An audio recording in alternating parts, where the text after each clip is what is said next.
యేసు ప్రభు ఈ భూమి మీదకి వచ్చిన తర్వాత మరియకు మరొక నలుగురు సహోదరులు కలిగినట్లు చరిత్ర ఆధారం చెప్తా ఉంది, లేఖనం కూడా సెలవిస్తా ఉంది. యేసు ప్రభు సహోదరుడైనటువంటి యూదా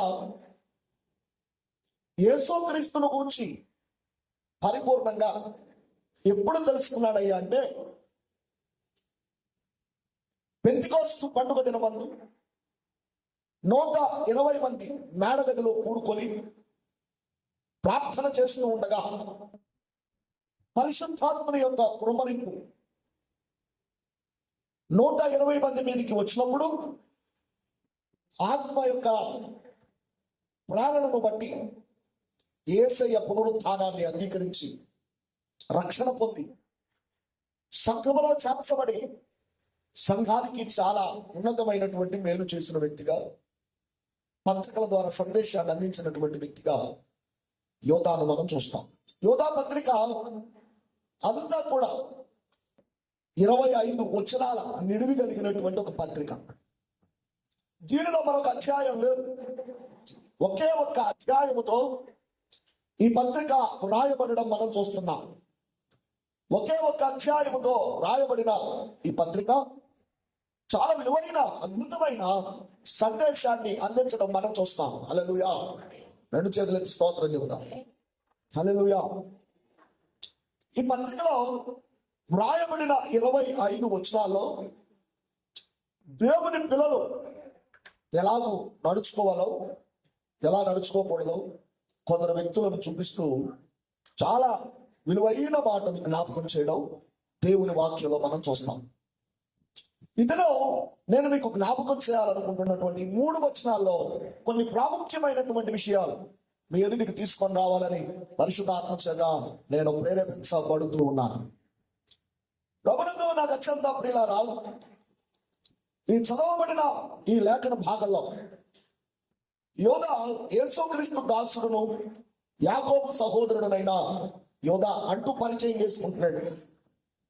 యాకోబుకు సహోదరుడు, యేసుక్రీస్తుకి ఏమయ్యాడు? దాసుడు. యాకోబు కూడా యేసుక్రీస్తు సహోదరుడే.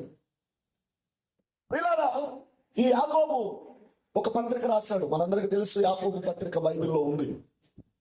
లేఖనంలో మనము జ్ఞాపకం చేసుకుంటే ఈ యాకోబుకు సహోదరుడైనటువంటి యోధా ఈ పత్రిక రాస్తూ తండ్రి అయిన దేవుని యందు ప్రేమింపబడిన వారికి, లేదా యేసుక్రీస్తునందు భద్రము చేయబడి పిలువబడిన వారికి శుభమని చెప్పి వ్రాయున్నది అంటూ ఈ పత్రికలో ఎవరికి రాస్తున్నాడు? అడ్రస్ చేస్తూ రాస్తున్నాడు. ఏమని? ఎవరికి రాస్తున్నాడు? తండ్రి అయిన దేవుని యందు ప్రేమింపబడి అనే మాటలు మనం చూస్తున్నాం. తండ్రి అయిన దేవుని యందు ప్రేమింపబడిన వారికి, ఎవరు దేవుని చేత ప్రేమించబడ్డారు, ఎవరు ప్రేమించబడిన వారు, ఎవరికి పత్రిక రాస్తున్నాడు అంటే, దేవుడు ఎవరెవరిని ప్రేమించాడో ఒక 3 మాటలు జ్ఞాపకం చేస్తాను. ఇంతకుముందు మీకు ఆ విషయాలు నేను చెప్పాను, అయినా మరొకసారి నేను మీకు జ్ఞాపకం చేయాలని పరిశుద్ధాత్మ చేత ప్రేరేపించబడుతున్నాను. స్తోత్రం. హల్లెలూయా. దేవుడు ఎవరిని ప్రేమించాడు అంటే, నెంబర్ 1, దేవుడు లోకాన్ని ప్రేమించాడు. ఎవరిని ప్రేమించాడు? యోహాను సువార్త 3:16. అందరు చదువు లేఖనం తీయండి. యోహాను సువార్త 3:16. దేవుడు లోకమును ఎంతో ప్రేమించను. ఎవరిని ప్రేమించాడట? హల్లెలూయా. చదివేటప్పుడు బైబిల్ లెక్క చూడండి, మాట్లాడేటప్పుడు నా వైపు చూడండి. ఓకేనా? రైట్, జాగ్రత్తగా ఉంది. దేవుడు ఎవరిని ప్రేమించాడు? మొట్టమొదటిగా లోకాన్ని. లోకాన్ని ఎందుకు ప్రేమించాడు అంటే ఆన్సర్ ఏంటంటే, అక్కడ లేఖనం ఏమి సెలవిస్తుంది? దేవుడు లోకమును ఎంతో ప్రేమించను కాగా ఆయన తన ద్వితీయ కుమారునిగా పుట్టిన వారి యందు విశ్వాసముంచు ప్రతివాడు నశింపక నిత్య జీవం పొందినట్లు ఆయనను అనుగ్రహించను. హల్లెలూయా. లోకాన్ని ప్రేమించడంలో దేవునికి ఉన్న ఉద్దేశం ఏంటి? అద్వితీయ కుమారునిగా పుట్టిన వారి యందు విశ్వాసముంచు ప్రతివాడును నశింపక నిత్య జీవము పొందునట్లు. ఏం పొందినట్లు? అందరూ చెప్పాలి. లోకాన్ని ప్రేమించడంలో ఉన్న దేవుని ఉద్దేశం ఏంటంటే నశింపక లోకంలో ఉన్న ఏ వ్యక్తి నశించకూడదు అనేది దేవుని ఉద్దేశం. అందుకే అందరూ అంతటా మారు మనసు పొందవాలని ఏం చేస్తున్నాడు చెప్పండి? ఎదురు చూస్తున్నాడు, ఇచ్చాయిస్తున్నాడు. అందుకే బైబిల్లో లేఖనాలు మరొక మాట రాయబడింది. లేఖనం ఏమి సెలవిస్తా ఉంది? దేవుని వాక్యం ఏం మాట్లాడుతుంది? ఇదిగో ఆయన ఎందుకు ఆలస్యం చేస్తున్నాడంటే ఎవడును నశింపవలనని ఇచ్చయింపక అంటాడు. అంటే లోకములో ఉన్న ప్రతి వ్యక్తి కూడా నశించకూడదు, రక్షణ పొందాలి, మారు మనసు పొందాలి అని లోకములో ఉన్నటువంటి వ్యక్తులను, లోకాన్ని ప్రేమించాడు. దేవునికి స్తోత్రం. రైట్. రెండవది, దేవుడు సంఘాన్ని ప్రేమించాడు. ఎవరిని ప్రేమించాడు? అందరూ చెప్పాలండి. ఎండకు మాట రావట్లేదా? హల్లెలూయా. ఒకటి, లోకాన్ని ప్రేమించాడు. ఎందుకో అందరూ కూడా రక్షణ పొందాలని. రెండు, సంఘాన్ని ప్రేమించాడు. ఎందుకో ఎఫెసీ పత్రిక 5:27 అటువలే క్రీస్తు కూడా సంఘమును ప్రేమించి అది కళంకమైనను ముడతైనను అట్టిది మరి ఏదైనను లేక పరిశుద్ధమైనది గాను మహిమ గల సంఘముగాను ఆయన తన ఎదుట దానిని నిలువబెట్టుకొనవలెనని. ఎందుకోసం ప్రేమించాలని సంఘాన్ని? దానిని తన ఎదుట. హల్లెలూయా. సంఘం అంటే ఎవరో? మనమే. ఓకేనా? మొదట లోకం అంటే లోకంలో అందరూ ఉన్నారు. ఓకేనా? అన్ని జాతులు ఉన్నాయి, అన్ని రకాలైన ప్రజలు ఉన్నారు. సంఘము అనగానే క్రీస్తు రక్తములో కడగబడిన వారు మాత్రమే. స్తోత్రం. గట్టిగా స్తోత్రం చెప్పండి. యేసు రక్తములో కడగబడిన వారు మాత్రమే. ఎందుకు సంఘాన్ని ఎందుకు ప్రేమించాడు? అది కళంకమైనను ముడతైనను అతిథి మరి ఏదైనను లేక పరిశుద్ధమైనది కాదు, మహిమ గల సంఘంగా తన ఎదుట నిలువ పెట్టుకొనవలెనని. స్తోత్రం. ఇప్పుడు లోకాన్ని ఎందుకు ప్రేమించాడు? ఎవరు కూడా నశించిపోకూడదని. మీరు అంతా కొంచెం స్పందించాలి. స్తోత్రం. లోకాన్ని ఎందుకు ప్రేమించాడు? లోకంలో ఉన్న ఏ వ్యక్తి కూడా నశించిపోకూడదని. సంఘాన్ని ఎందుకు ప్రేమించాడు? రక్షణ పొందిన వారందరూ కూడా దేవుని ఎదుట పరిశుద్ధమైన సంఘంగా, మహిమ గల సంఘంగా ఆయన ఎదుట నిలబడాలని. నంబర్ 3, మూడో విషయాన్ని జ్ఞాపకం చేస్తా. యేసు క్రీస్తు ప్రతి వ్యక్తిని వ్యక్తిగతంగా ప్రేమించాడు. స్తోత్రం. గట్టిగా స్తోత్రం చెప్పండి. ఎలా ప్రేమించాడు? వ్యక్తిగతంగా ప్రేమించాడు. ఏం చేశాడు? మనల్ని ప్రేమించాడు. మనల్ని ఎందుకు ప్రేమించాడు? మరి ఇప్పుడు లోకాన్ని ప్రేమిస్తలో దేవుని ఉద్దేశం ఏంటి? ఎవరు కూడా నశించకూడదని ఉద్దేశం ఉంది. సంఘాన్ని ప్రేమించడంలో దేవునికి ఉన్న ఉద్దేశం ఏంటి? మాట్లాడండి. ఇప్పుడే నేను చెప్పింది. ఆయన తన ఎదుట మనలను పరిశుద్ధులుగా, నిర్దోషులుగా, మహిమగల సంఘంగా నిలబెట్టుకోవాలనేది దేవుని ఉద్దేశం. మూడోది, మరి మనల్ని ఎందుకు ప్రేమించాడు? మనల్ని ప్రేమించడంలో వ్యక్తిగతంగా, ఇండివిజువల్గా యేసయ్య పరజ్యోతిని ప్రేమించాడు. ఎవరిని? శ్రీకాంత్ను ప్రేమించాడు. ఎవరిని? పేటర్ పాల్ గారిని ప్రేమించాడు. ఎవరిని? ఇంకా హౌషో గారిని ప్రేమించాడు. ఎవరిని? ఇలా చెప్పుకుంటూ పోతే అందరూ ఒక్కొక్కరిని, ఒక్కొక్క విధానంలో, ఒక్కొక్క వ్యక్తిని ఇండివిజువల్గా ఆయన ఏం చేసుకుంటూ వచ్చాడు? ప్రేమించుకుంటూ వచ్చాడు. ఆయన అలా ప్రేమించాడు కాబట్టి లేఖనంలో ఏమి రాశారంటే, ప్రతి మనుషుని కొరకు ఆయన తన ప్రాణాన్ని పెట్టాడు. చప్పట్లు కొట్టాడు. ప్రతి మనుషుని కొరకు ప్రాణాన్ని పెట్టాడని లేఖనం సెలవిస్తా ఉంది. ప్రతి మనుషుని కొరకు ఎందుకు ప్రాణం పెట్టాడు? ఏంటి ఉద్దేశం అంటే, ఒక వచనం చదవండి. గలతీలకు రాసిన పత్రిక 2వ అధ్యాయము. గలతీ పత్రిక అందరూ తీయండి. 2వ అధ్యాయము 20వ వచనం నుండి దేవుడు వాదించాడు. నేను క్రీస్తుతో మనసులు వేయబడి ఉన్నాను, ఇంకను జీవించువాడు నేను కాదు, క్రీస్తే నా యందు జీవించుచున్నాడు. నేను ఇప్పుడు శరీరమందు జీవించుతున్న జీవితం నన్ను ప్రేమించి నన్ను నా కొరకు తను తాను అప్పగించుకుని దేవుని కుమారుని యందని విశ్వాసము వలన జీవించుతున్నాను. హల్లెలూయా, హల్లెలూయా. ఎందుకో ఒక్కొక్క వ్యక్తి కోసం యేసుక్రీస్తు పర్సనల్ గా ఎందుకు చనిపోయాడు? వ్యక్తిగతంగా మరణించడంలో ఉద్దేశం ఏంటి అంటే ఇక్కడ ఆన్సర్ మనకు దొరుకుతుంది. ఏంటి? ఇక నువ్వు జీవించేవాడని నేను కాను, క్రీస్తు నాయందు జీవించుతున్నాడు. నేను ఇప్పుడు శరీరమందు జీవించుతున్నా జీవితం నన్ను ప్రేమించి నా కొరకు తను తాను అప్పగించుకున్న దేవుని కుమారుని కోసం మాత్రమే. ఎవరి కోసం? హల్లెలూయా. యేసయ్య కోసం జీవిస్తున్నామా? ఆయన ప్రేమించిన దానికి, ఆయన మన కొరకు ప్రాణం పెట్టిన దానికి, మన కొరకు బలైపోయిన దానికి, మన కొరకు త్యాగం అయిపోయిన దానికి, ప్రతి మనుషుని కొరకు అనే మాటలో ప్రతి మనుష్యుడు అనేటువంటి మాటలో నువ్వు ఉన్నావా లేవా? ఉన్నావా లేవా? ఏమన్నా మాట అర్థమైందా? ప్రతి మనుష్యుడు అనేటువంటి మాటలో నువ్వు ఉన్నావా లేవా? ఉన్నావా? నువ్వు ఉన్నావు, నేనున్నా, రక్షణ పొందిన ప్రతి వ్యక్తి కూడా ఉన్నాడు. హల్లెలూయా, హల్లెలూయా. ప్రతి మనుషుని కొరకు ప్రాణం పెట్టి రక్షణ పొందినటువంటి ప్రతి వ్యక్తి ఇండివిజువల్ గా ప్రేమించబడ్డాడు. కాబట్టి ఎవరి కొరకు? నేను నీ కొరకు. హల్లెలూయా. ఎవరి కొరకు? నేను నీ కొరకు.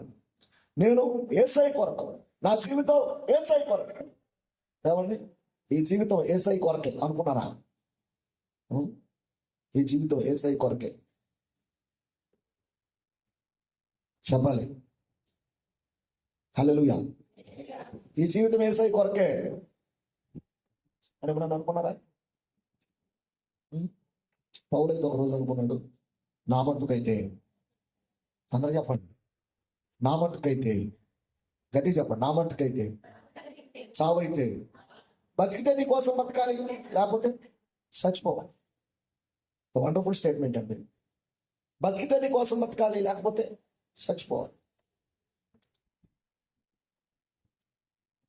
ఎందుకు దేవుని కొరకు జీవించాడు? పిల్లరా, దేవుని చేత ప్రేమించబడిన వ్యక్తి, ఆ ప్రేమను రుచి చూచిన వ్యక్తి, ఆ ప్రేమను అనుభవించిన వ్యక్తి ఆ ప్రేమను వదులుకోలేడు.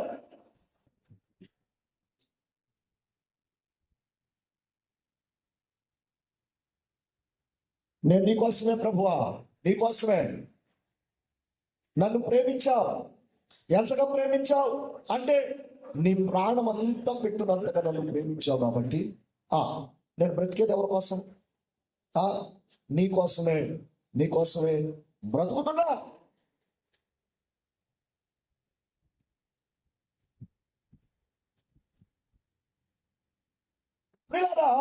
ఈ మూడు స్థానాల్లో ప్రాముఖ్యంగా మనం మనం ఈ మూడు స్థానాల్లో ఉన్నాం.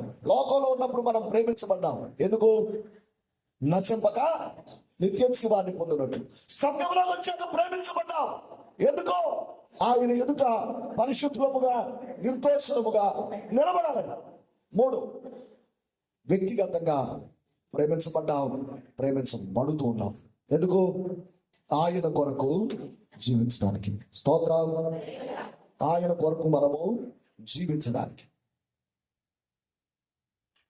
ఇప్పుడు ప్రభువునందు ప్రేమింపబడినటువంటి వారికి, అనగా దేవుని యందు ప్రేమింపబడినటువంటి వారికి, రెండు, క్రీస్తునందు భద్రము చేయబడిన వారికి శుభమని చెప్పి ఈ పత్రికను వ్రాస్తూ ఉన్నట్లు దేవుని వాక్యంలో మనం చూస్తూ ఉన్నాం. ప్రభునందు నాకు అత్యంత ప్రియులారా, చదవబడిన ఈ భాగంలో జ్ఞాపకం చేస్తూ ఈ దేవుని చేత ప్రేమింపబడిన వారికి, క్రీస్తునందు భద్రం చేయబడిన వారికి రాసు ప్రియులారా అని ప్రారంభించాడు. స్తోత్రం. ఏమని ప్రారంభించాడు? ప్రియులారా, మనకందరికీ కలిగిన రక్షణను కూర్చి మీకు వ్రాయవలనని ఏ ఆసక్తి కలిగి ఉన్నాను నేను? విశేషమైన ఆసక్తి. హల్లెలూయా. ఈరోజు మీరు కొంచెంసేపు శ్రద్ధగా దేవుని వాక్యం వినాలి. మీరు మనసు పెట్టి దేవుని వాక్యం వింటే దేవుడు మీ హృదయాల్లో కార్యం చేస్తాడు. నాకు ఏ కార్యం వద్దయ్యా, ఒట్టిగా వచ్చిపోతాను అంటే నీ నీ కర్మకు నువ్వే బాధ్యుడు, నువ్వే బాధ్యురాలు. నీ జీవితంలో ఒక నూతన కార్యం జరగాలి అంటే మనసు పెట్టి దేవుని వాక్యం విను. స్తోత్రం.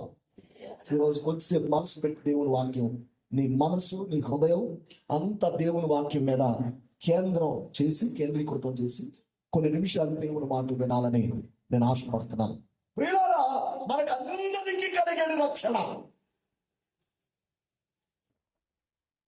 పొందిన వారందరికీ, దేవుని చేత ప్రేమింపబడిన వారికి అందరికీ కలగబోయే రక్షణ ఒకటి ఉందట.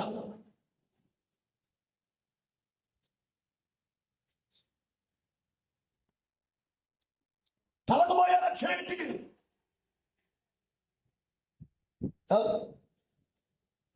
మనందరికీ కలగబోయే రక్షణ. అందరు ఇక్కడ ఉన్నారా? హల్లెలూయా. మనందరికీ కలగబోయే రక్షణ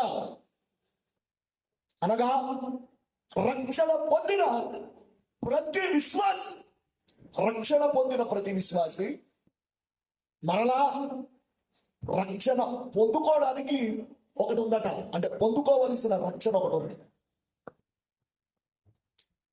అదేంటండి? మేము బాప్తిస్మం తీసుకొని మారు మనసు పొంది దేవుని వైపు తిరిగాం కదా.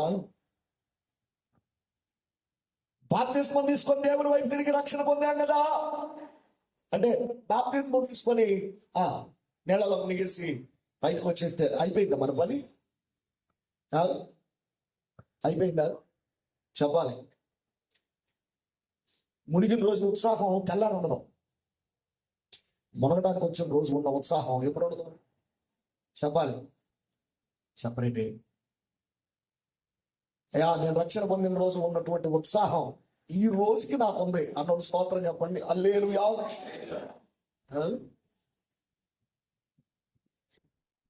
నేను రక్షణ పొందిన రోజు నాకు ఉన్నటువంటి ఉత్సాహం, అదే భక్తి, అదే తీర్మానం, అదే విధానం నేటికి నేను కలిగి ఉన్నా అన్నోడు స్తోత్రం చెప్పండి. హల్లెలూయా.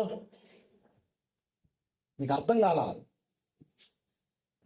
అర్థం అయినోడు చెప్పండి. మళ్ళా అర్థం చేసుకోండి. మళ్ళీ చెప్తున్నా. రక్షణ పొందిన రోజు ఉన్నటువంటి ఉత్సాహం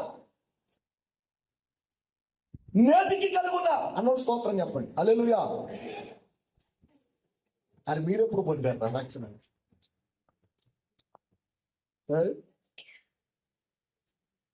దాని ఉద్దేశం ఏంటంటే పొందిన రోజు నుంచి మేము అప్పుడు అక్కడ ఉంటాం అంతేనా? హల్లెలూయా. రక్షణ పొందడము తోడనే జాగ్రత్తగా వినాలి. ఏమైపోలా పొందవలసిన రక్షణ మరొకటి ఉంది. ఈ మాట బాగా అర్థం చేసుకోవాలి. రక్షణ పొందడం మీకు అర్థం అవడానికి చెప్తా. బడికి పోయే రోజు, మొట్టమొదటి స్కూల్కి వెళ్ళే రోజు పిల్లోడు ఏం ఉత్సాహంగా వెళ్తాడో. ఎందుకు? పలక, బలపం, బ్యాగు, షూ, డ్రెస్సు కలకలు నవ్వుకుంటా ఉత్సాహంగా వెళ్తాడు. వెళ్ళిన తర్వాత స్కూల్లో పోయి కూర్చోబెట్టగానే అమ్మ కనపడదు, నాన్న కనపడ్డు, ఇంకెవరు కనపడదు. అది ఎవరు కనపడుతుంటారు? కొత్త ముఖం కనపడుతుంటది. ఎవరా? టీచర్ అమ్మ. టీచర్ అమ్మో పంతులు గారు కనబడతాడు. వీడు ఏం చేస్తాడంటే వెళ్ళిన కాసేపటికి అమ్మ అనే దీర్ఘంతో మొదలు పెడతాడు. ఈ దీర్ఘం ఎప్పుడు దాకా ఉంటుంది? ఇక రేపు బడికి పోమంటే పోనీడు. ఆ మొదటి రోజు ఉత్సాహం ఏదైతే ఉందో రెండో రోజు, మూడో రోజు, నాలుగో రోజు ఉండదు. చాలా మంది జీవితాల్లో రక్షణ పొందడానికి పొందారు, కానీ కనపడ్డప్పుడల్లా అయ్యగారు పీడిస్తున్నాడే. అప్పుడప్పుడు తీసుకొచ్చి అయ్యగారు నాకేం చెబుతుంది ఇటు అనుకున్నాడు లేదు. అయ్యగారి కంటికి ఎవరు కనపడతాను? అన్నయ్య కంటికి, అన్నయ్య కంటికి ఎవరు కనపడుతుంది? నేను తప్ప ఇంకెవరు కనపడరు ఆయనకి. నువ్వు కనపడ్డప్పుడు నువ్వు, ఇంకొకళ్ళు కనపడ్డప్పుడు ఇంకొకళ్ళు. అంతే కదా? అవునా కదా? హల్లెలూయా. హల్లెలూయా. ఏ ఉత్సాహం అంటే బాప్తిసం తీసుకునే రోజు మంచిది. అబ్బా అసలు ఎంతకంటే నాకు మంచి ఛాన్స్ ఉన్నదో అన్నంత ఫీల్, ఆనందం, సంతోషం అన్ని ఏకమైపోయి ఎవరిని నేలలో దిగ్గాలి. ఆనంద బాష్పాలు వచ్చేసి, కళ్ళ నీళ్ళు వచ్చేసి, తీర్మానాలు చేసుకొని అదేంటో నేలల్లో దిగినప్పుడు ఉన్నటువంటి ఉత్సాహం, నేలలో నుంచి బయటకు వచ్చిన రోజు వచ్చిన ఉత్సాహం, ఆ రోజు మనసులో ఎన్నెన్నో కోరికలు, ఎన్నెన్నో ఆలోచనలు, ఇలా బతకాలి, ఇలా జీవించాలి, ఇలా ఉండాలి అని ఎన్నెన్నో ఆలోచనలు బాగా లోపలికి వచ్చేసి బాగా ఆలోచించుకుంటాం. అదేంటో కానీ ఆ రాత్రి గడిస్తే చాలు, ఆటోమేటిక్ ఏమైపోతున్నాం? నిన్నటి తీర్మానం ఏమైందో తెలియదు, నిన్నటి ఒప్పందాలు ఏమైనాయో తెలియదు, నిన్న దేవునికి ఇచ్చిన మాట ఏమైపోతుందో తెలియదు. ఏమండి, రాను రాను క్రమక్రమేణా కొంత పూర్తిగా దేవునికి దూరం అయిపోయేటువంటి పరిస్థితి. దీనంతటి నుండి కాపాడబడుతూ చివరికి ఆయన ఇచ్చే రక్షణ పొందుకున్నప్పుడే కంప్లీట్ అయినట్టు. మీకు అర్థమైందా? స్కూల్కి వెళ్ళాడండి, వెళ్ళిన వ్యక్తి మీరు వినాలి, అందరూ మనసుగా స్కూల్కి వెళ్ళాడు. స్కూల్కి వెళ్ళినటువంటి పిల్లోడు, స్కూల్కి వెళ్ళినటువంటి చిన్నపిల్లోడు ఏమి నేర్చుకున్నాడు? ABCD. ఏంటది? ABCD EFGHIJKLMN జడ్ వరకు వచ్చేసాడు. తెలుగు మీడియం అయితే ఆరు కాడ మొదలుపెట్టి పుడుతాడు, బండిరా గుడితో. ఓకేనా? అయిపోయింది. ఒక సంవత్సరం అయింది అనుకుందాం. ఓకేనా? ఒక సంవత్సరం పాటు అయింది అనుకో. ఒక సంవత్సరం పాటు చదువుకున్న తర్వాత నాకంతా అయిపోయింది, ఇక నేను మామూలుగా లేదు నా పరిస్థితి అనుకొని కొంతకాలం అయిన తర్వాత, పెద్దోడు అయిన తర్వాత సాఫ్ట్వేర్ ఉద్యోగం కోసం వెళ్ళాడు అనుకో. నా మాట్లాడటం ఒక సంవత్సరమే చదివాడు. ఆల కాడి నుంచి ఎక్కడ వరకు చదివాడు? బండిరా వరకు చదివాడు. ఏ కాడ నుంచి జడ్ వరకు నేర్చుకున్నాడు. అయిపోయిందా? వాడికి చదువు వచ్చేసిందా? అసలు చదువు ఎక్కడ? First class, second, third, fourth, fifth, sixth, seventh, 8th, 9th, 10th వచ్చాక తెలుస్తుంది ఏంటది మన బండ. 10th వచ్చాక తెలుస్తుంది. 10th లో పాస్ అయ్యేటప్పుడు పాస్ అయ్యావా లేదా చూసుకుంటే ఇంతకాలం చదివింది అన్నట్టుగా కొంతమంది ఉంటుంది. సరే 10th అయిపోయింది, 10th వరకు చదివిన తర్వాత నాకు ఉద్యోగం ఇచ్చేయండి అంటే ఇస్తారా? ఎవరో? ఓకేనా? ఎవరో ఇంటర్ కంప్లీట్ చేయాలి, తర్వాత డిగ్రీ, తర్వాత చెప్పాలి PG, వెళ్ళవాలిగా. అయిన తర్వాత అప్పుడు కానీ ఏం చెప్పండి ఉద్యోగం. మళ్ళీ దానికి టెస్ట్లు, ఎట్లాంటి టెస్ట్? ఇలా టెస్ట్ ఉంది, ఇలా ఎగ్జామ్ రాస్తున్నారు స్టూడెంట్స్. ఎవరాళ్ళు? నీట్ కోచింగ్ తీసుకున్నటువంటి వాళ్ళు. వాళ్ళ బెన్నీ కూడా ఉన్నాడుగా.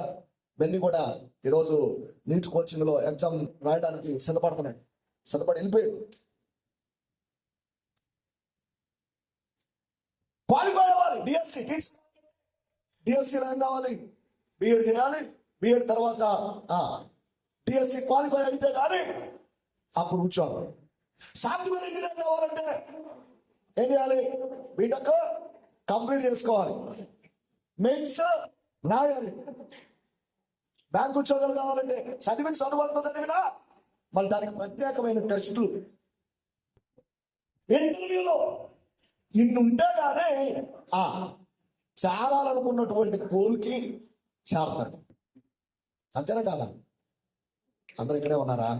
హల్లెలూయా, హల్లెలూయా, హల్లెలూయా. ఓకే, ఇక్కడ నుండి అక్కడికి వెళ్ళడానికి ఇంత కష్టం, ఇంత శ్రమ, ఇంత ఇలాంటి పరిస్థితులు ఉంటే రక్షణ పొందిన వెంటనే నువ్వు గమ్యస్థానం చేరిపోయావా?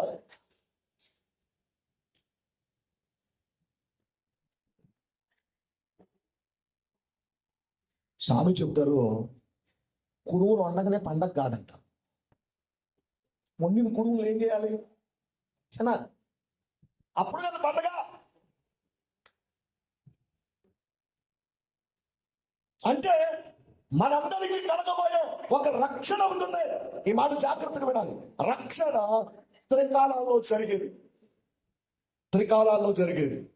మూడు కాలాలు: ప్రజెంట్, పాస్ట్, ప్రజెంట్, ఫ్యూచర్. వర్తమాన, భూత, భవిష్యత్ కాలాల్లో, వర్తమాన కాలంలో, భూతకాలంలో, భవిష్యత్ కాలంలో. భూతకాలంలో రక్షణ అంటే దేవుని అనాది సంకల్పంలో నీవు దేవుని ఎదుట నిలబడాలనేది ఆయన సంకల్పం. ఆయన సంకల్పంలో నీవు రక్షణ పొందావు. వర్తమాన కాలం ఏంటి? నువ్వు బాప్తిస్మం తీసుకున్న దగ్గర నుండి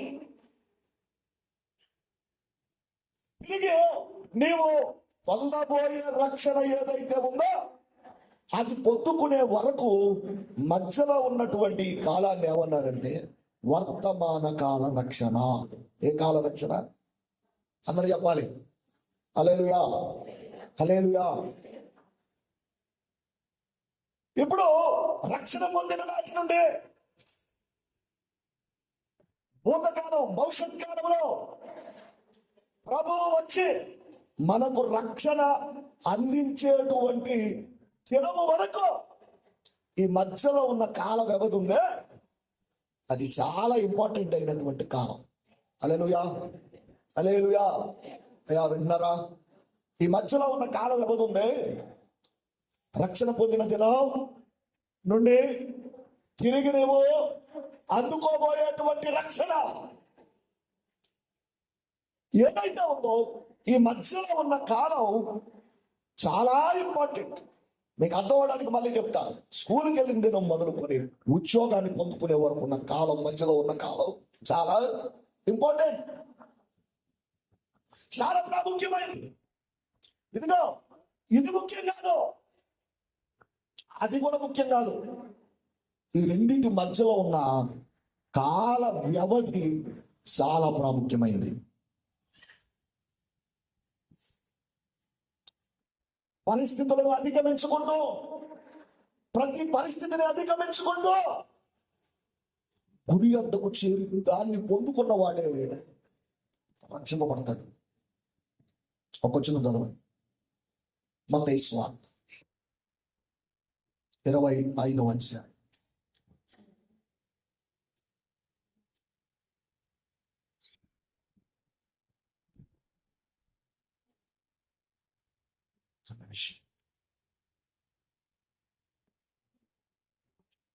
క్షమించండి, 24వ అధ్యాయం 13వ వచనం చదువుదాం.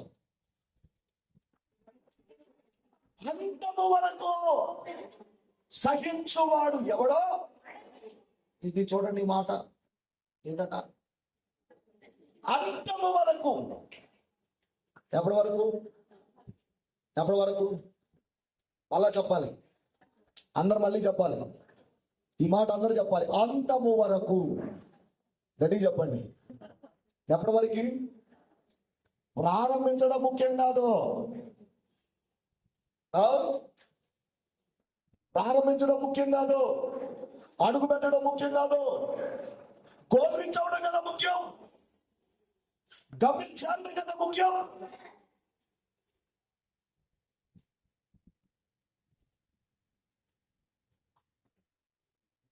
నువ్వు ఎక్కడ స్టార్ట్ అయ్యావో, స్టార్ట్ అయిన దగ్గర నుండి ఏమండి వెళుతున్నావా, అక్కడే ఉన్నావా? స్టార్ట్ అయ్యావు, స్తోత్రం, హల్లెలూయా, హల్లెలూయా. ఏమయ్యావు? స్టార్ట్ అయ్యావు, వెరీ గుడ్, మంచిదే. బాప్తిస్మం తీసుకున్న దగ్గర ప్రారంభమయ్యావు, మంచిదే.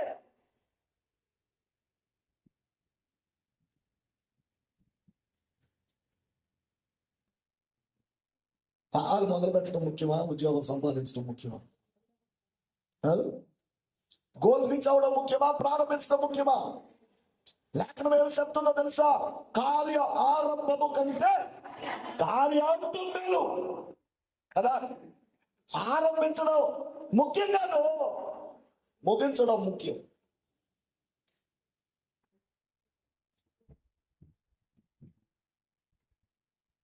బయలుదేరిన స్థలం ముఖ్యం కాదు, స్థానం ముఖ్యం.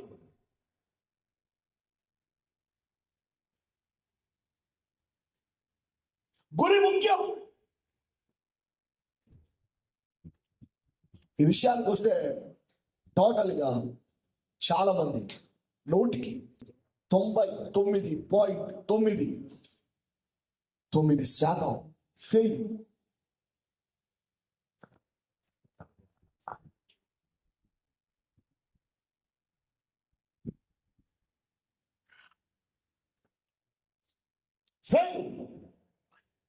ఆరంభించద యేసు నీతో ప్రతిదినం, ఆనందించద యేసు నీతో ప్రతిక్షణం, ఆరాధించద నిత్యము, ఆరాధించద నిత్యము, ఆరంభించద యేసు నీలో ప్రతిక్షణం. హల్లెలూయా. ఏంటి? దేంతో? ఆయనతో. ఆరంభించదు యేసు నీతో. ఇప్పుడు మిమ్మల్ని అడుగుతారు, మనం పాట పాడేవాళ్ళే, ప్రతిరోజు యేసు ప్రభుతో ఆరంభించేది ఎంతమంది?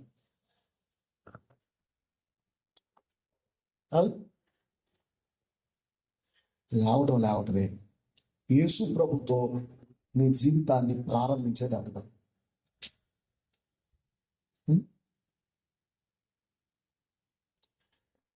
స్టార్ట్ చేస్తున్నారు యేసు ప్రభుతో?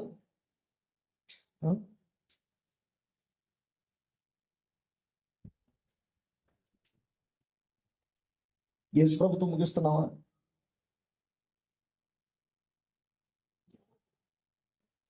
ఎక్కడ మంచం మీద కాళ్ళారు జాపి తొల్లి అటు ఇటు పొరలాడి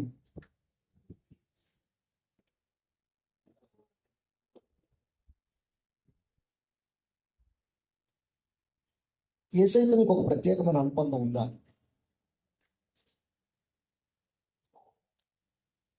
ఎలా రీచ్ అవుతావు అక్కడికి నువ్వు?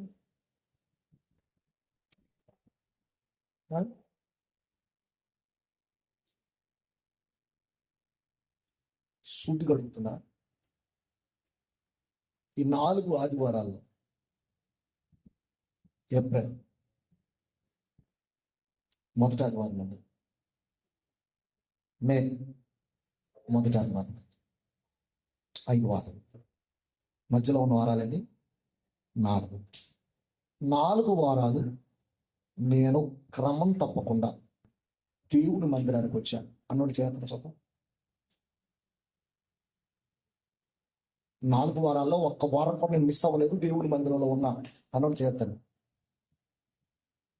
ఒక్క వారం కూడా నేను మిస్ కాలేదు. ఇచ్చేది ఇచ్చా నేను కుదుతారేంది, నన్ను చేయొద్దని జరిగేస్తాను అంటే ఇంతమంది సంఘంలో వీళ్ళ క్రమంగా దేవుని మందిరానికి వచ్చి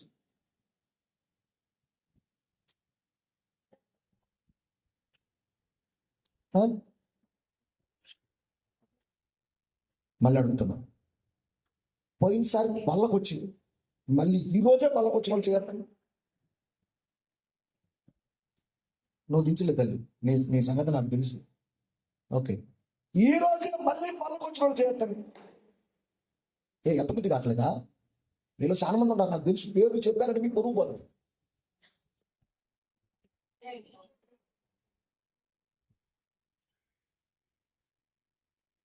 ఆ రోజు బల్ల కొరకు దేవుని మందిరంలోకి వచ్చి మళ్ళీ ఈ రోజు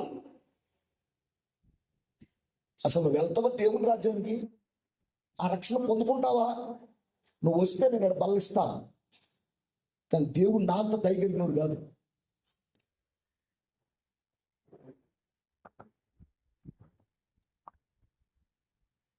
నువ్వు వచ్చి మోకరిస్తే ఇచ్చేస్తాను.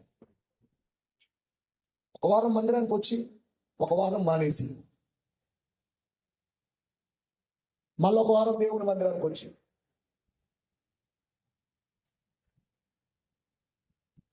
ఏదో ఒక వంక చెప్పి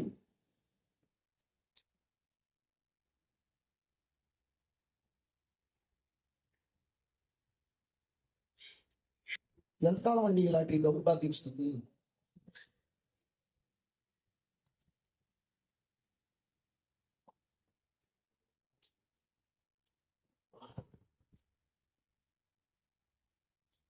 ఎలా పొందుకుంటావు నువ్వు? ఆ రక్షణను ఎలా పొందుకుంటావు?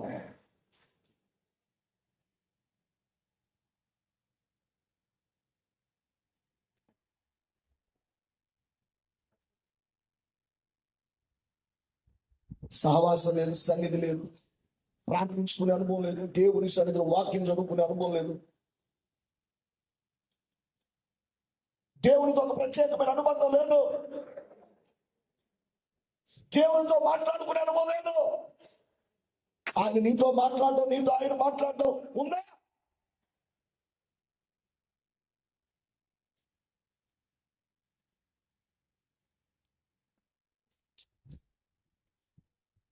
మీ జీవితంలో ఇది హెచ్చరికగా, సవాలుగా తీసుకొని దేవుని సన్నిధిలో నువ్వు అడుగును ముందుకేస్తేనే రేపు ఖచ్చితంగా మన కొరకు సిద్ధం చేయబడినటువంటి రక్షణ మనం పొందుకుంటాం.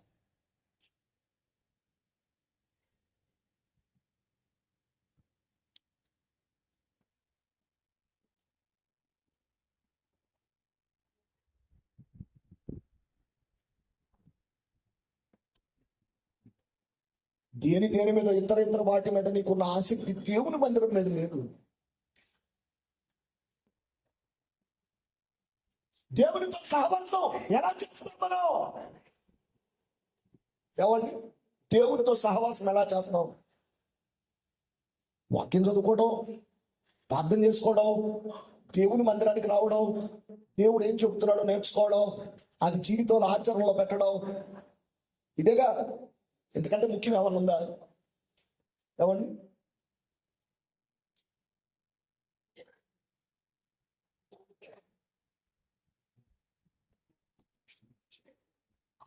ఎందుకంటే ముఖ్యం ఏమైనా ఉందా?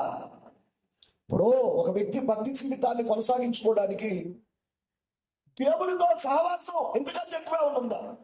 వాక్యం చదువుకోవాలి, ప్రార్థన చేసుకోవాలి, దేవునికి కొంత సమయం కేటాయించుకోవాలి.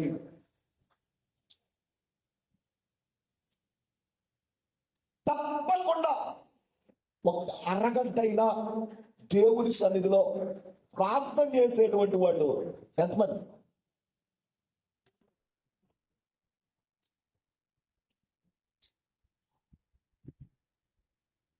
పాడబడదు. నీతో గడిపే ప్రతి క్షణము ఆనంద బాష్పాలు. అసలు ఇప్పుడు వచ్చినాయి నీకు పాట పాడటమేనా? ఏమండి, పాట పాడటమేనా ఎప్పుడన్నా వచ్చినాయి ఆనంద బాష్పాలు? ఇప్పుడు సహవాసం చేస్తుంటే నీ బిజీ లైఫ్లో, నీ స్కెడ్యూల్లో దేవుని కోసం కొంత సమయాన్ని కేటాయించుకొని ప్రార్థన చేసుకొని వాక్యం చదువుకొని ఆయనతో సహవాసం చేస్తా, ఆయనతో మాట్లాడతా, ఒక ప్రత్యేకమైనటువంటి విధానంలో అడుగులు ముందుకేస్తా.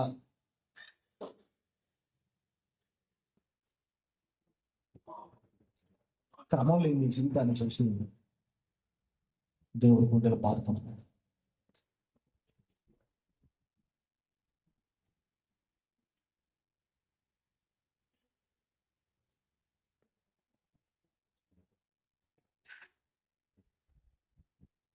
నీ సావుకుని మాట వింటున్నావా? సంఘ క్షేమాభివృద్ధి కూడిక అని నెలలో ఒకసారి పెద్ద పెద్ద సేవకుని తీసుకొచ్చి వాక్యం చెల్లించాలని ఆశ, తపన ఉంటే నిజంగా మీకున్న నిర్లక్ష్యం వస్తూ ఉంటే మిమ్మల్ని ఎట్లా దేవుని రాజ్యానికి తీసుకుని వెళ్ళాలి లేదని చాలా వేదన పడుతున్నాను.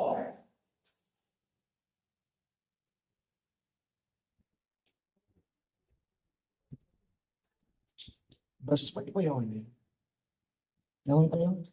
భ్రష్టు పట్టింది, బాగా భ్రష్టు పట్టిపోయి ఎంత చెప్పినా అర్థం చేసుకునేటువంటి మనసు పూర్తిగా కొంతమంది ఎంటలేదులే, ఎనరో మొదలు పెట్టిండి అయ్యా కదా అని కొంతమంది మనసు పుట్టికి ఎనరో.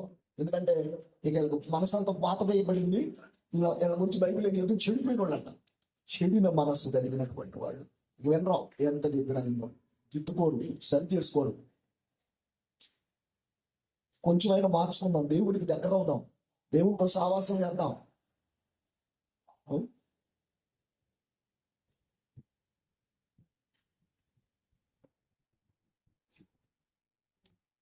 ఒక పూట దేవుని కోసం సమయాన్ని కేటాయించాను.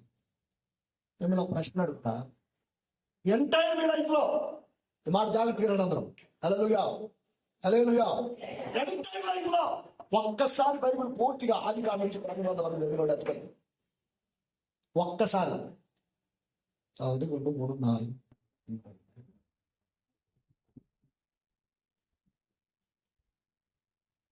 ఎంటైర్ లైఫ్ లో ఇదిగో మనస్సు నిలిపి పురుషార్థం గురించి కాదు నేను చెప్పేది. ఇక అంటే మీరు చాలా మంది చెప్తారు, ఎందుకంటే అయ్యగారు ఫోన్ చేసి అమ్మా పురుషార్థం అమ్మా ఇంకా రాలేదే, టైం అయింది అని ఎంత చెప్పినా ఆ టయానికే వచ్చే భక్తి అంటున్నారా. నేను పురుషు ప్రార్థన గురించి నేను చెప్పట్లా. నీ అంతటికి నీకు మనసు కలిగి దేవుడి సన్నిధిలో మోకరించి, నీ అంతటికి నీవు మనసు కలిగి దేవుడి సన్నిధిలో మోకరించి ఒక 2 గంటలు టైం కేటాయించుకుని ప్రార్థన చేసిన లైఫ్ ఎంటైర్ లైఫ్ నువ్వు రక్షణ పొందిన దగ్గర నుండి ఇప్పటి వరకు ఎప్పుడైనా ఒక్క రోజు నీ జీవితంలో ఉన్నా అసలు లైఫ్ అంతట్లో ఒక సాప్ వేసుకొని కూర్చొని నీ మనస్సుకు ప్రేరణ కలిగి మోకరించి ప్రార్థన చేసుకొని దేవుడితో సావాసం చేద్దాం, ఆయనతో మాట్లాడదాం ఎంటైర్ లైఫ్ లో ఉందా అన్నా. నీ అంతటికి నీకు మనసు కలిగి ఒక 2 hours 2 గంటలు సరే 1 గంట ఎప్పుడు ఒకసారి చేసావు, మళ్ళీ మళ్ళీ ఎందుకు కలగట్లా?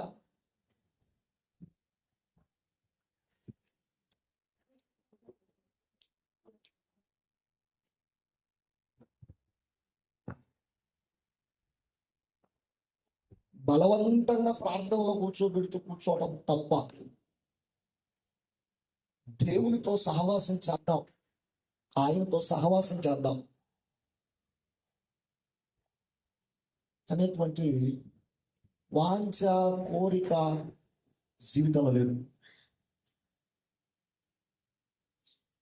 సంపాదన మీద పడ్డావు, నీకు కావాల్సింది ఏంటి? సంపాదన.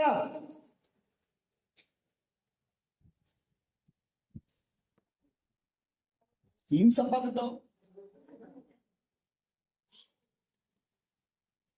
ఏం కావాలి నీ లైఫ్ లో?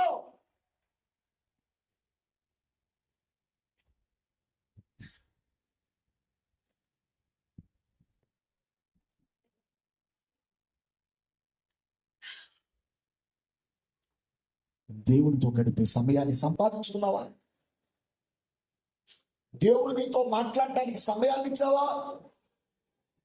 దేవునికి నీ హృదయాన్ని ఇవ్వడానికి ఇదిగో ఆయనతో ఒక ప్రత్యేక సమయాన్ని కేటాయించుకోవడానికి ఏర్పాటు చేసుకున్నావా?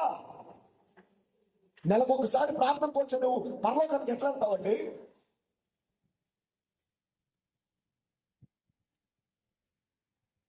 ప్రభు శరీరం అంతా తీసుకున్నావో నువ్వు ఇంకేం చేసినావో నేను చెప్తున్నాను, జాగ్రత్తగా మాట వినాలి. హల్లెలూయా, హల్లెలూయా, హల్లెలూయా. అక్కడికి ఎలా రీచ్ అవుతావు? కొందరు భక్తులు ఇలా పాడారు, తలను చూచి స్వర్ణ కిరీటం బట్టి ఆనందింతు, ముండ మగుటం పైన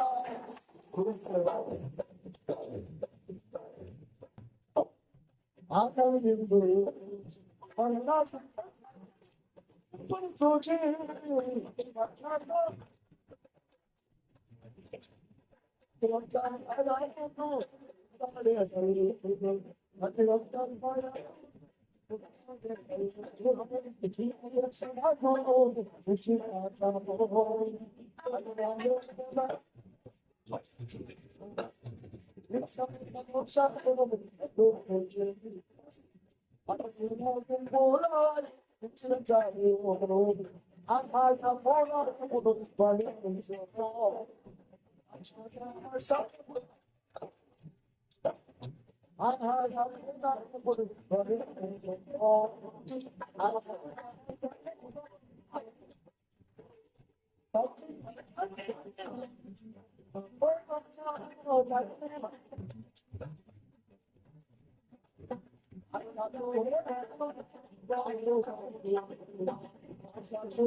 హల్లెలూయా, హల్లెలూయా.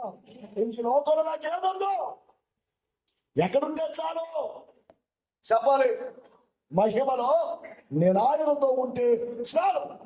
ఈ లోకంలో ఉండగా యేసుని రక్తమందు కడగబడి వాక్యము చెల్లించాము. వాక్యం చేత భద్రపరచబడుతున్నావా? వాక్యము చేత భద్రపరచబడిన అనుభవానికి మనం వచ్చామా?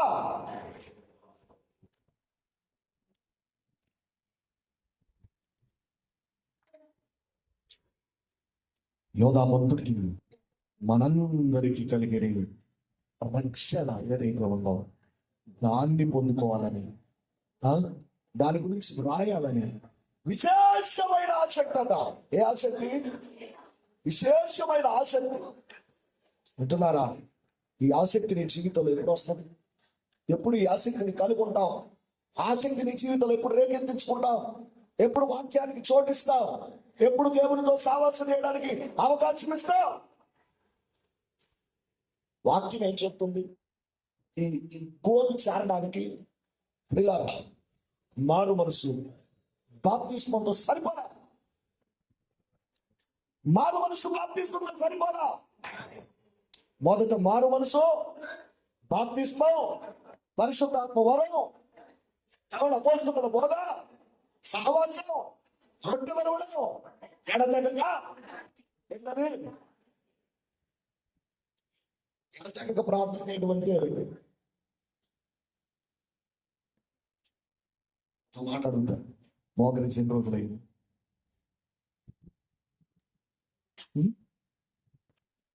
గోల్ ఎప్పుడు చారుతావు? గమ్యం ఎప్పుడు చారుతావు?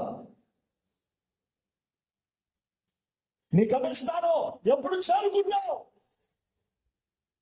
ఎంతకాలం ఉన్నా ఇంతేనా?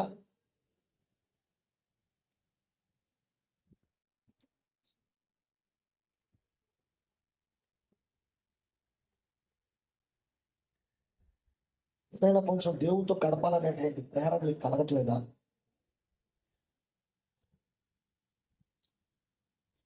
దేవునితో సావాసం చేయాలనే ప్రేరణ కలగట్లేదా? ఆదివారం వస్తే ఆదివారం వచ్చే మనసు నీ జీవితంలో మార్చుకోవాలి.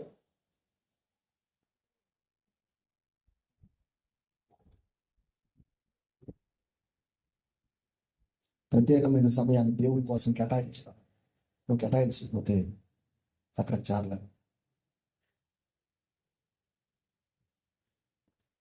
మనకందరకు కలిగడి రక్షణను కూర్చున్నటువంటి ఆ సంగతి మనకు తెలియచేయాలని విశేషమైన ఆసక్తి ఎవరికి ఉంది? యోధానుంది. మరి నీకుందా?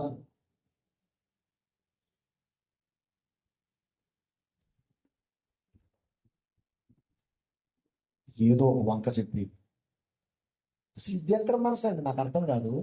దేవుడి మందిరం మానేయడానికి ఒక వంక, దానికి ఒక వంక ఏంటి క్రియేట్ చేసుకొని ఏంటంటే ఏదో ఒక వంక.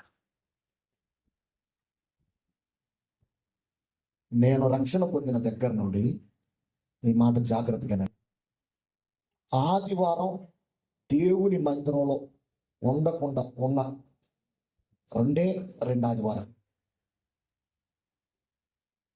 ఆరాధన చేయకుండా లేవు, ఆరాధన చేసావు కానీ ఎక్కడ లేను, దేవుని మందిరంలో లేవు. రెండే రెండు ఆదివారం నా ఎంటైర్ లైఫ్లో. ఒకసారి ఢిల్లీ వెళ్తున్నాము, ట్రైన్లో ఆరాధన చేస్తున్నాం. 12-13 ముగ్గురు ఉన్నాం, 12-13 మంది ఉన్నాం. అందరం కలిసి 4 పాటలు పాడాము, ఆరాధన చేసాము, ఉత్తర పత్రికలు వాక్యం చదివాము, వాక్యం విన్నాము, ప్రసంగం, ట్రైన్లోనే ప్రసంగం.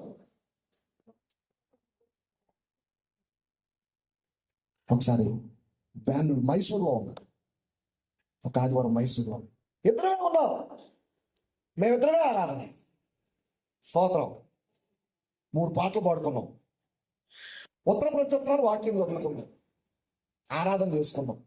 ఒక్కడికే నేను ప్రసంగం చేశాను, హల్లెలూయా హల్లెలూయా. ఒక్కడికే ప్రసంగం, నేను ప్రసంగకుండి ఆయన వాక్యం వినేవాడు. ఒక్కడికే ప్రసంగం, ఇద్దరుగా కానుక పెట్టిను, స్తోత్రం, కానుక బట్టి ప్రార్థన చేసి ఆరాధన ముగించాడు. అంటే దేవుని మందిరంలోకి రాలేని రోజు అని. మనకు ఫంక్షన్లు ఆదివారం వస్తాయి, ఎప్పుడైతే చెప్పాలా, ఇప్పుడు వచ్చిన ఫంక్షన్లు ఆదివారమే. నేను చెప్తున్నా, ఆదివారం నాడు ఫంక్షన్లకు మీరు వెళ్ళకండి, వెళ్ళకూడదు కూడా. ఆ రోజు ప్రభు దినం, ప్రభు దినాన్ని దేవునికే కేటాయించు, మరి ఎవరికి కేటాయించు. ప్రభు దినం మధ్యలో దేవునితో. నిజంగా ఆదివారం నాడు ఇంతమంది మందిరంలో కనపడతారు, బుధవారం శనివారం మీరు దేవుని మందిరానికి రావడానికి మీకు మనసు రావట్లేదు, సిద్ధపడుకోవడానికి దేవుని మందిరానికి రావడానికి మీకు మనసు రావట్లేదు. నేను ఆహ్వానిస్తాను, దేవుడికి ఎలా మనసు వస్తుంది? మీరు ఆలోచించారా? దేవుని దగ్గరకు రావడానికి నీకు మనసు లేదు కదా, మరి దేవుడిని నేను ఎలా చేర్చుకోవడానికి మనసు తెచ్చుకుంటాడు? దేవుడు నీ అవసరం తెచ్చాలా, దేవుడిని పరిస్థితి మార్చాలా, దేవుడిని కావాల్సిన ఇవ్వాలా, నువ్వు మాత్రం దేవుడిని టైం ఇవ్వవు.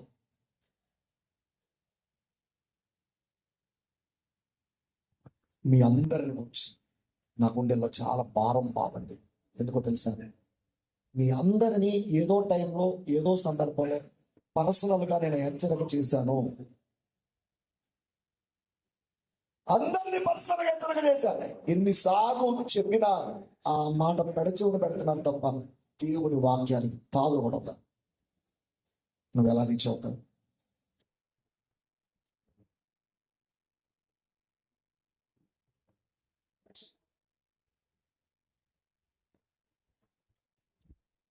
ఒకసారి ఆలోచించు. ఒక వచ్చిన చదివితే ప్రార్థన చేస్తా. ఫిలిప్పీలకు రాసిన పత్రిక 2వ అధ్యాయం 12వ వచనం.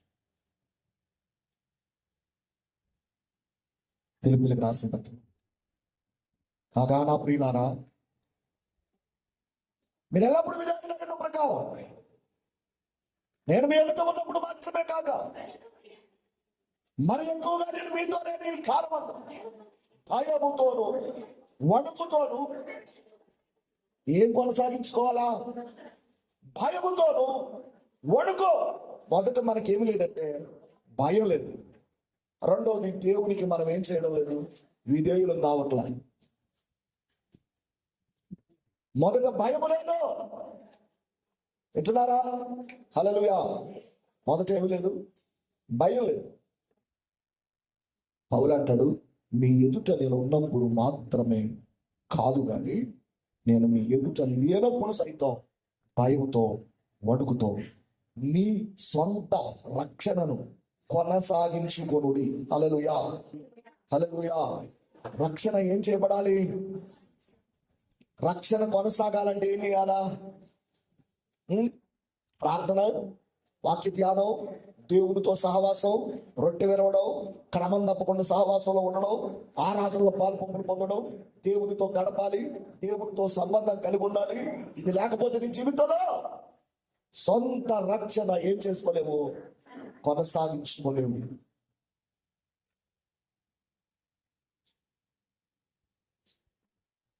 ప్రభునందు నాకు అత్యంత ప్రియులారా, మొదట దేవునికి భయపడండి. ఆ? మొదట దేవునికి భయపడండి. నువ్వు దేనికో ఇచ్చిన టైం దేవునికి ఇచ్చి. మన విశ్వాసుల గృహానికి మొన్న ఒక గృహానికి వెళ్ళాం. గేట్ వేసి ఉంది. గేటు బయట నిలబడ్డా. గేటు బయట నిలబడితే దాదాపుగా ఒక 5 పిలుపులు పిలిచాను నేను. ఎన్ని పిలుపులు? 5 పిలుపులు పిలిచినా నా పిలుపు వినిపించుకునే స్థాయిలో లేరు. ఎందుకంటే అంత లీనమైపోయారు దేనిలో. నేను చెప్పాల్సిన అవసరం లేదు మీకు. రాత్రి సాయంకాలం ఏమొస్తాయి చెప్పండి? సూపర్, చాలా షార్ప్గా ఉన్నాడు. 5 పిలుపులు అక్కలేదు, చెక్కలేదు. ఏది చెప్పలే. ఓ అక్క, ఎవరో ఎప్పుడుకో 5 పిలుపుల తర్వాత నేనక్క హాయిగానే అమ్ము లేచి తక్కువ అప్పు చేసి అనావుడిగా దగ్గరకు వచ్చింది.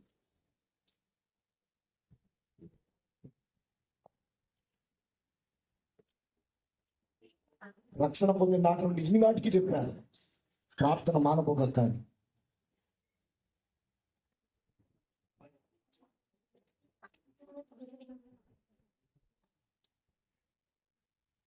చాలా ఒక కానీ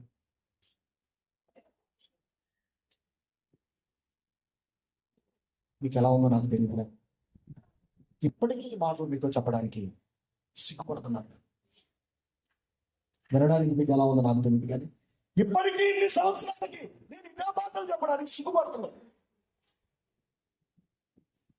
ఒక్కసారి మనసు పెట్టి దేవుని దగ్గర మాట తీర్మానించు, మోకరించు.